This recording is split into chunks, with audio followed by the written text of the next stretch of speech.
Hello everyone, welcome back to my channel and welcome to a very exciting little sewing vlog taking you along on a pattern testing journey to kind of show you the behind the scenes of what it's like to be a pattern tester for other indie designers. If you are new around here, welcome. My name is Madison. I was a fashion design teacher for 4 years. I've been sewing for over 20 years, and with all of that experience and background, I take my love and passion for sewing and share it here on YouTube in a virtual classroom space to inspire you, hopefully help you grow your sewing skills if you are on a sewing journey, and also just kind of show you the behind the scenes of what it's like to be a seamstress, someone who loves to sew her own clothes, all of the creative things. I'm really excited about today's video because I'm going to be taking you along to show you what it's like to be a pattern tester. Pattern testing is something that I have gotten a lot more into since last fall of 2023, and I really love it. I have really branched out more on social media to kind of exist more in this sphere of kind of sewing and creativity rather than just like personal style, and it's been so awesome to connect with so many other amazing sewists, a lot of whom are also pattern makers and have started to create their own patterns, and part of the process of creating your own pattern is getting it tested by other sewists who can give you feedback on things that might need to change in the directions, things that really weren't quite right in the fit, all the things. And it's also really great because it kind of allows for these pattern makers to kind of have advertising in a way, or word of mouth for their new patterns, because all of these sewists are creating it, sharing about it, and all the things. And so I thought it'd be kind of fun to film a vlog and take you along on a pattern testing process. This is like the third or fourth pattern that I've tested in the last like 8 or 9 months, and I'm super excited about it. It's actually my second time working with this specific designer and pattern maker. Her name is Jessica, and she is the brains and the creativity behind Silver Saga Patterns. You might have seen her on Instagram or social media if you are a sewist and are following a lot of people who put out sewing patterns. She has just such dreamy designs. A majority of what she creates are just these beautiful, very elegant dresses with just so much attention to detail in the construction, the craftsman of them. So this is my second time working with her as a pattern tester. I'm so excited to be working with her again. The first time I worked with her, I tested the Ophelia dress. This is a picture of it right here, and it was literally such a dreamy dress. It just gave me like all of the Little Women types of vibes, and it was just so fun to be part of the pattern testing process, connect with other sewists. I feel like I met a lot of other seamstresses through that process, which is another reason I love pattern testing, is it kind of allows you to broaden your sewing community, because you're usually in like a Facebook group or a Discord chat with all of these other seamstresses, and you get to connect with them, follow them on social media, follow their process of their pattern testing for that pattern, and see all the different ways that people take a pattern and turn it into something that fits their own personal style with different fabrics that they choose and prints. And so it's just really fun. So this pattern that I am testing for Jessica of Silver Saga Patterns is the Eleonora dress.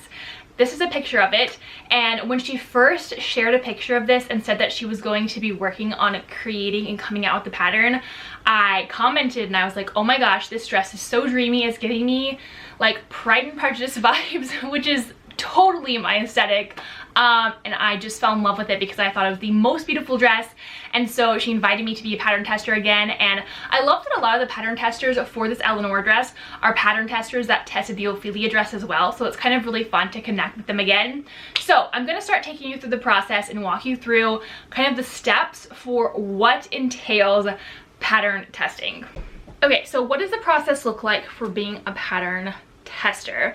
Really, it comes down to a couple of things. One, finding out about a pattern that is soon to be released and needs testers. So there's lots of ways that you can find that out. You might be in different like Facebook groups where people are sharing about different patterns that need testing.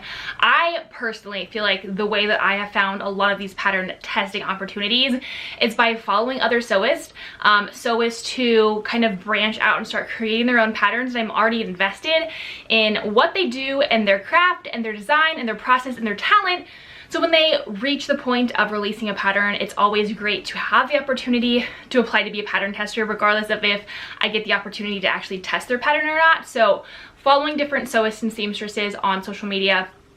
Also, through following different sewists, a lot of times people are sharing different patterns that are open for testing. So a lot of times I see different patterns that are open for testing from designers that I don't even follow. And so it's a great opportunity for me to go check them out, follow them, and if it's a design that I really like, I usually try to apply for the process.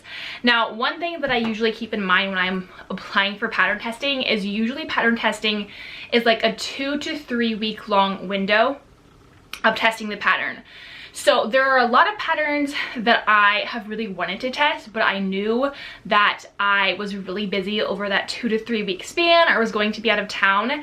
And so usually if I know that I'm not going to have the time to dedicate to test that pattern, I won't actually apply for it. So that is one thing to keep in mind, because I personally believe that I want to be able to dedicate as much time and energy to the pattern testing as I can, because these designers are opening up their space, opening up their pattern for other sewists to test. And so I want to do a good job and help them out as best I can.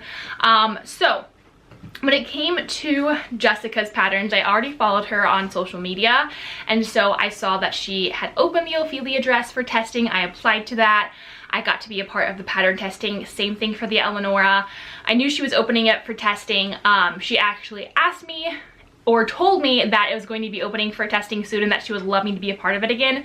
So that's really awesome. A lot of times designers choose different people every time that they do a pattern test, which I totally understand and 100% get, because you want kind of some diversity in the different types of people and skills and sizes that are testing your pattern, so that you can show it in a more wide variety. But some designers will also choose similar people every time because they've built a rapport with them. And so I'm so thankful that Jessica invited me to be a part of the Eleonora testing. And again, I also just really love this dress, so I applied for it. And the application process for any patterns that I have tested is pretty much the same. There's always a Google form where you fill out your information, share your social media. You always give your like bust, waist, and hip measurements so that they kind of know what size you are, because a lot of time designers are wanting to choose a group of people with a wide variety of sizes so that their pattern can be showcased on different heights and different body sizes, which is really great, because seeing different patterns on people that are similar to you is going to make you want to try that pattern for yourself. So that's another great thing. And something else to keep in mind when applying for pattern testing, they will also on the application always give you like the size chart for their specific pattern so that you can figure out what size you would actually make in their pattern. They will always tell you the amount of fabric that you're going to need and show you all the different style options, so you kind of just fill all of that out on the application process. Share your social media handle, your email. There's usually a place for you to like write a little note about like why you want to be a pattern tester. They also always ask for like what level of sewing you are. Are you a beginner? Are you a confident beginner? Are you advanced? All the different things like that. And different patterns have different levels of easiness or challenge, and so designers are also choosing people who they feel the level of their skill will align with their actual pattern. After the application process is open, it's usually open for like 1 to 2 weeks depending on the designer who's putting out a pattern, and then they will go through all of the different applicants, and sometimes there are like hundreds depending on how much interest this pattern has, and then they will choose their group of pattern testers. And if you are selected, you will always get an email which then tells you additional information, gives you the actual like documents for the pattern, or invites you to join a Facebook group or a Discord chat where additional documents and resources are posted. So Jessica of Silver Saga Patterns always has a Facebook group where she shares all of the pattern files, like the directions, the actual printable PDF. I think she also always includes like a projectable pattern, because some people, instead of like printing off a pattern from PDF and like taping it all together, they will project it onto their fabric.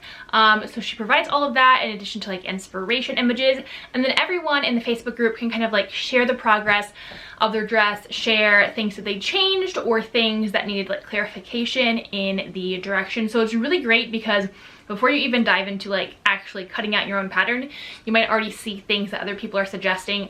I also love seeing like everyone's designs, and it's so interesting to see like what fabric everyone chooses, what colors, what prints, their own like tweaks that they make to the pattern is just always really interesting, because sometimes people will take like a dress and turn it into a top like as their second option and all the different things. So today I'm getting started on my dress. I always, for my pattern test, try to make 2 variations or like 2 versions of the pattern. So the first one is usually kind of a test, like a wearable toile in a way, a mock-up, so that I can figure out if I need to lengthen or adjust anything. I'm a pretty tall person, so sometimes I have to adjust the length of pants or the length of a dress or the length of like a waistband, or might have to adjust like the bust measurements or the hip measurements and different things like that. So my first make is always to just see if the sizing is even accurate to how I would wear it, or if I need to make tweaks for like my official garment. So usually my first one I make out of some type of like sheet, and then the second one might also be made out of a sheet, just because I tend to use sheets pretty predominantly. Sometimes I might go out and actually buy fabric for a specific project. For this Eleanor dress, the original dress was made out of a very lightweight cotton, and Jessica suggests that you use a very lightweight cotton for this dress, just given how it fits and how it lays. And so I'm thinking about going and getting an actual like very lightweight cotton for my second one, potentially like a white cotton, because I really want like this Jane Austen Pride and Prejudice type of dress. But for the first one, I'm just using this really pretty like peachy striped sheet set that I got. That's a fairly lightweight cotton. It's going to have a little smidge more structure than usual, but that's what I'm going to use for the first one. So I need to print out my pattern, tape it all together, and things like that. But I do have all of the directions on my iPad for how to actually sew and construct this specific pattern. What I do love about this Eleanor dress is she provides a couple of different options in regards to how you want the dress to actually fit. So there's like 3 different variations of the bodice of this dress. One has like 3 or 4 rows of shearing, and so the like underbust is really high up. One just has 2 rows of elastic, and then one just has elastic at the waist. So this is kind of, if it'll focus without my ring light, what they look like. And a lot of times pattern creators, when they give you the files for pattern testing, they will put like a watermark over their directions and over their printable PDF pattern, because obviously it would not be very fair and ethical for you to just like start to sell it or like reproduce it on your own. So they always have a watermark, and then usually after the pattern making process you will get the actual file from the designer with all the updates and tweaks. Jessica's really great about updating tweaks in the directions or on the PDF pattern as people suggest things, and so sometimes she will even like update the directions as you go through the process. So I'm pretty sure that there's already like updates to the instructions that I need to look at. But yeah, this specific design of dress is kind of a level 3. The sewing difficulty is intermediate, because there is some shearing and some different like elements that are definitely a little bit more intermediate sewing, and I'm really excited about that. This specific pattern is also in European sizing, so that's something else to think about when you're applying to pattern testing processes, but really just anytime you're sewing a pattern, depending on the designer of the pattern, where they're based, or where you're purchasing it from, the sizing is going to be different. So some designers are basing their sizing off of standard American sizing. Some are based in other countries, and so they are basing their patterns off of European sizing. So that's the case for Silver Saga patterns. The other interesting thing is all of her measurements are in centimeters rather than in inches. So in the US, we typically use inches for everything. In Europe, they use centimeters for a lot of their measurements, especially when it comes to sewing. And so it's always really interesting and kind of like a fun like brain challenge to kind of switch gears and focus on centimeters instead of inches as I'm going through the directions and doing all of my measurements through the construction process. So these are all my instructions about what to do, and then I also have the PDF of the pattern. So I am headed to actually get a toner for our printer, because I have printed like so many PDF patterns recently that I need to replace the toner so I can actually print it. So I will take you along on the process of like putting all of the pattern pieces together. If you don't know how to put a PDF pattern together, you'll kind of see some of that. And then I will also take you through the process of just going through the directions and seeing the tweaks that other people are making my own tweaks to the pattern and things like that.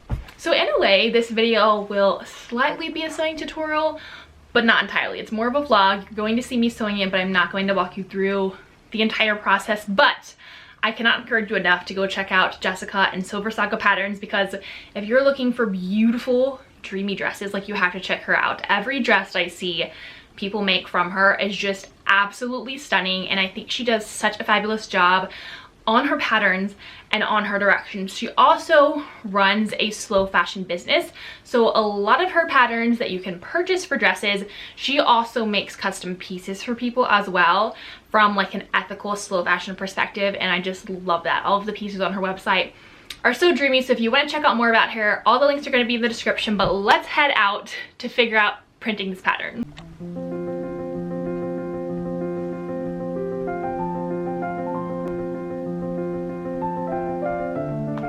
Hi, this is Sarah. Please leave a message.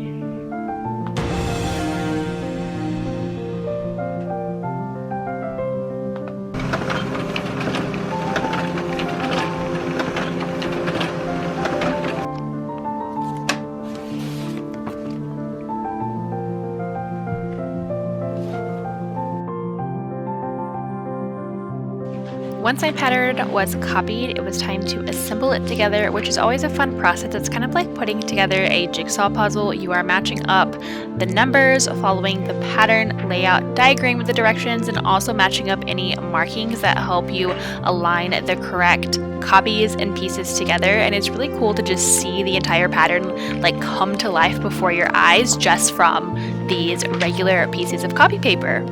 My biggest tip for putting together a printable PDF pattern is to just fold the edges instead of cutting them. I used to spend so much time cutting the edges, and now I just fold them and then tape them, aligning the edges, and it's so much easier. Okay, so putting together this pattern is only 3 pages of paper wide, so it's going to be really long, and usually lay it out following the numbers, so like 1, 2, 3, then we're going to have 4, 5, 6. And then there's also these little shapes that help you match them up. So page 1 to 2 is always going to just have like 1. And then page 2 to 3 will always have 2. So that's super helpful. And then you have 1 to match up with this one.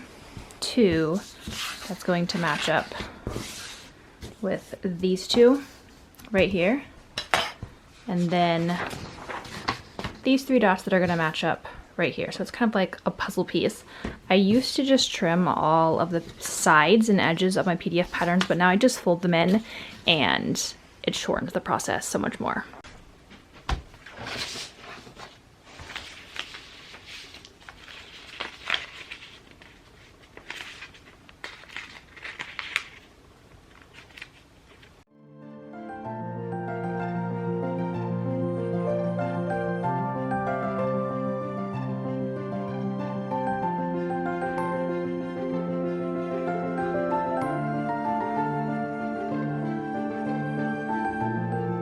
Alright, so I taped pages 1 through 6 together, matching up all the little shapes. So this is what it looks like. You want to make sure that like all of your edges line up. So I'm just going to keep doing that for the whole pattern. Alright, so I taped all like the bodice pieces and the sleeves together. These were only 3 sheets wide, and then super long. I will eventually cut them all out. Now I'm working on the skirt sections, the skirt panels, and these are 4 pages wide. So instead of just keeping everything all connected, I just cut off the last little tidbit for the sleeve and tape it there so that the skirt can be all separate, because it gets to be just a lot of paper, like a ginormous map. So anyways, that's that. All right, I just finished taping all of the skirt pieces together. It's cut on my table. All these. So now I just need to cut them out and actually then just cut it out of the actual fabric and start sewing it up. All right, all of my pieces are taped together and cut out. I decided that I'm going to be making a size European 38, which is essentially like an American size 8, which is pretty much the size I usually sew on. There's also 3 different designs that I could sew. I'm going to do view C because I like all this extra shearing. So because of that, there's a lot of lines on the actual pattern. So I had to go in and find the size 8 lines based on this size chart. So I had to find the lines that were smaller dashes. And then I just went in with a different colored marker so I could actually mark them. That's where the shearing is going to be on this bodice. So now it's time to cut out a fabric.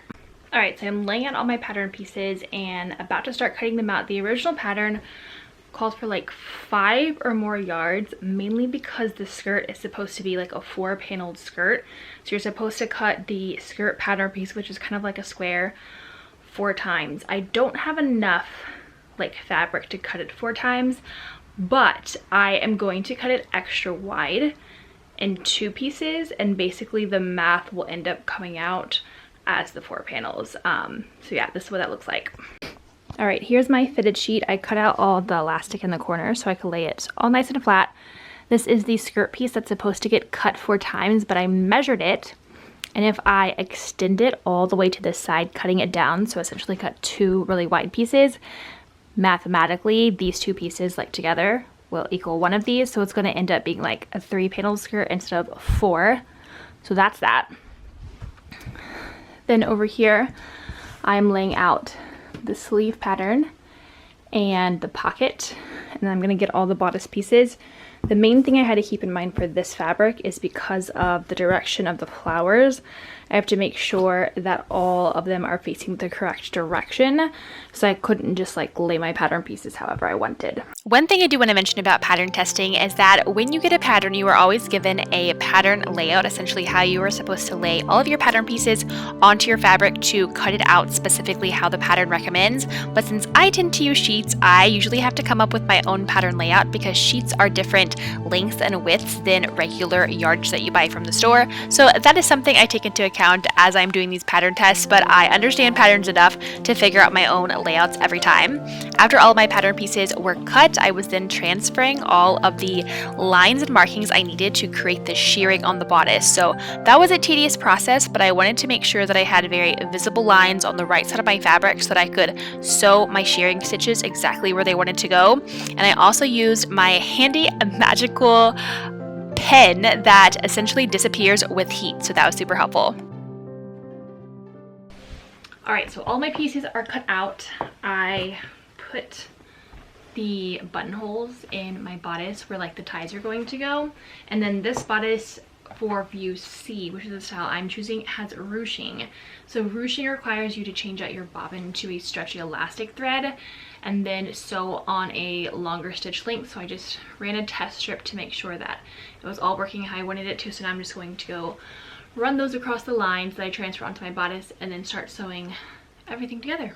This Eleanor pattern is definitely more of an intermediate to advanced pattern simply because there are some construction techniques that are a little bit more on the advanced scale, and so I really actually enjoyed testing this pattern and sewing this dress because it challenged some of my sewing techniques that I don't really apply or use, and so it grew me in a lot of really great technical ways, and that was really fun figuring out exactly what the pattern was asking me to do and making it come to life while making my dress. All right, I've been working on the dress today. Peep the bodice. So let me give you like a close-up look.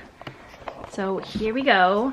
We got our little tie, the drawstring, all the shearing. The interesting thing about this neckline is that basically from here and here forward is just a drawstring, but the back is elastic. You can't see it obviously because it's inside. So it has kind of this fun stretchiness for fit and comfort, but then also the adjustability of the drawstring. I think I might shorten this, but that's the bodice so far. And I'm really loving it. It's so pretty. I'm going to work on the skirt now, attaching the pockets. So yeah, this skirt, the directions have me sew the pockets a different way than I usually do. And I think I'm just gonna sew them on my way because it's way quicker and I just like my method of sewing pockets on. The directions are still another great way to sew on the pockets. I'm just gonna switch it up, which obviously that's one thing I like as a sewist. The more comfortable you get, you have your own ways of constructing things in different ways that make it easier or that you prefer. And so as you're going through a pattern, you can adjust and adapt based on your preferences if you have that experience, or if you know a different way to do something and you don't necessarily always have to follow the pattern exactly. So yeah.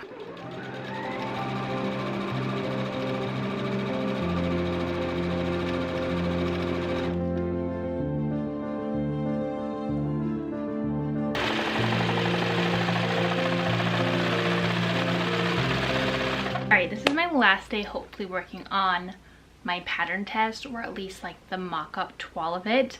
I'm hoping that I can go to Jan Fabrics and get like a really lightweight white cotton fabric to remake this dress, because I really want a white version like the original dress. But I am liking how the mock-up is looking, and I am glad that I did the mock-up, because I feel like there's just some things I would tweak, especially with the buttonholes and the bodice for where like the drawstring is going to go through. I think I need to definitely adjust those on the second one, but I've hemmed my skirt. I just need to gather it, attach it to the bodice, and then put like the waist gather through, and then it's done. So this version's almost complete.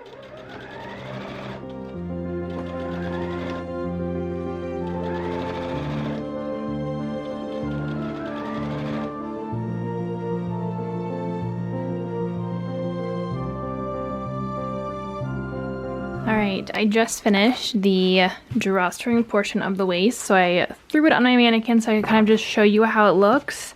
I am just loving this print and color. There are definitely things I'm going to change about my second one if I make a second one, and I'm going to shorten the elastic that's in the neckline and the waist because it's just way too stretchy, and I would prefer to probably have just more actual gathers, but there's the dress so far. Alright, I have finished the dress. Amidst some adjustments that I had to make, I still need to make some adjustments to like the elastic, but anyways, I have it on. Quite a little princessy dress, so I'm gonna go shoot the photos for my pattern test, so I can share with the designer so she can use the photos as she wishes, but also show all of you how this dress turned out. So that's usually the last stage in the pattern testing process, is finishing your garment, going and taking photos that you can share with the pattern designer so that they can utilize that in like sharing the release of their pattern and showcase all the different ways that different seamstresses were kind of having their own spin on the pattern. And that's always really interesting to see all the different fabrics and prints and colors that the dress or garment is made in, and then obviously they get to have access to those photos, which are kind of like UGC photos in a way, like user generated content. So it's great for them and their socials to continue to like advertise and talk about their new pattern, having photos provided by the people who actually tested their pattern. So anyways, I'm gonna go take photos of this dress and kind of do a little photo shoot. I have a specific like vibe I'm going for. It's like kind of cottagecore, kind of like feminine prairie-ish. Unfortunately, all of our trees still look really dead outside. You can't even see outside right now, but you'll see it when I go outside. Our grass is slowly starting to turn green, so there's not a ton of like springiness outside. So I think we're gonna have to go more with like dead woods cottagecore look. I also might take some photos and videos by like our natural spring. So we'll see how this turns out, but I will take you along with me. And this is kind of like the last stage in the pattern testing process. I still really want to make a white version of it because I just want something that looks quintessentially like Regency, Pride and Prejudice. Think like Jane Bennett, Pride and Prejudice 2005. That's kind of what I'm going for. But I don't have any white fabric like that. My Jan Fabrics didn't have any. So I need to make a run to the thrift store and see if I can find any sheets that will work for that. So I might opt to make a white version over the green version, or maybe I'll just make two of them, because I could maybe try a different variation and style of the Eleanor dress, even though I really like this sheared version. But anyways, enough talking, let's go shoot some photos of this.